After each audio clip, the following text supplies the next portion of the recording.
এখানে দাঁড়িয়েছি। আমরা স্বাধীনতা 53 বছর পার করেছি, কিন্তু স্বাধীনতা সেটুকু আমরা এখন পর্যন্ত অর্জন করতে পারি নাই।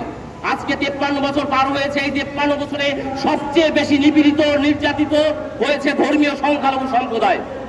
আমরা এই সময়কালে এসে দেখলাম যে কেন আমরা এই 53 বছরে নিপীড়ন নির্যাতন সহ্য করেও আমরা চেয়েছি মুক্তিযুদ্ধের চেতনা বাস্তবায়ন করতে, যার কারণে বারবার গণ অভ্যুত্থানের সম্মুখীন আমাদের হতে হয়।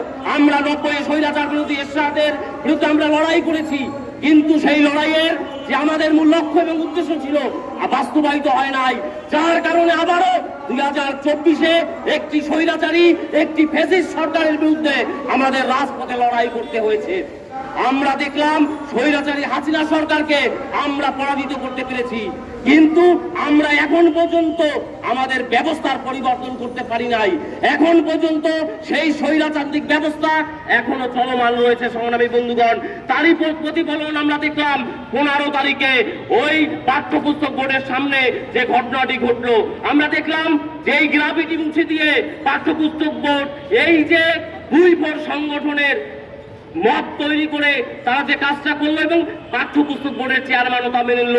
কি একটা হতভাগ আমাদের, মানে হতভাগা জাতি আমরা বলবো, যে জুলাই আগস্টের গণ অভ্যুত্থানে সারা বাংলাদেশে দেয়ালে দেয়ালে দেয়ালে ছেয়ে গেছে আমার গণ অভ্যুত্থানের চেতনা, আমার মুক্তিযুদ্ধের চেতনা।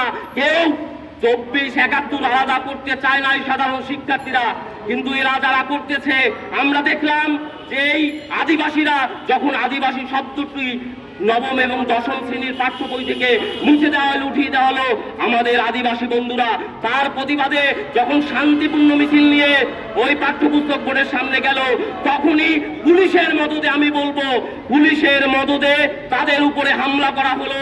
আমাদের আদিবাসী 17 জন ভাইকে ওইখানে রক্তাক্ত করা হলো। এখনো হসপিটালে তারা কাতরাচ্ছে। সংগ্রামী বন্ধুগণ, এই মুহূর্তে আমরা রাজপথে রয়েছি।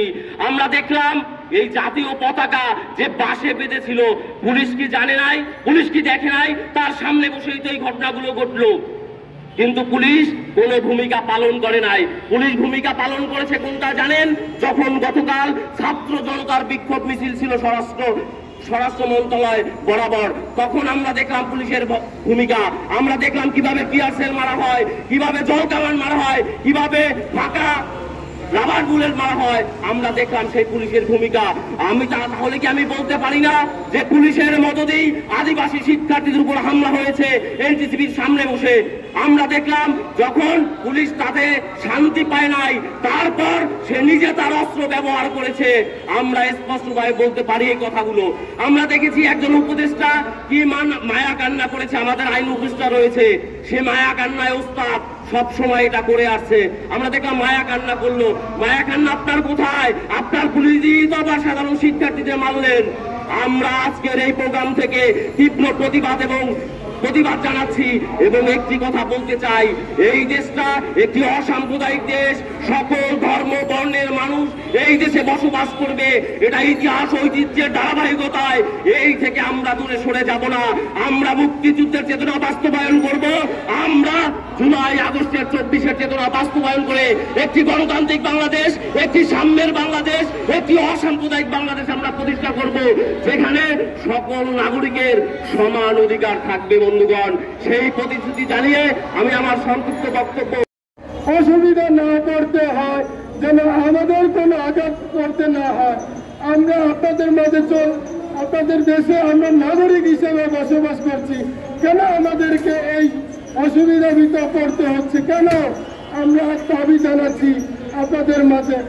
আমার এই বক্তব্য বলে শেষ করছি। ধন্যবাদ, অনেক অনেক ধন্যবাদ।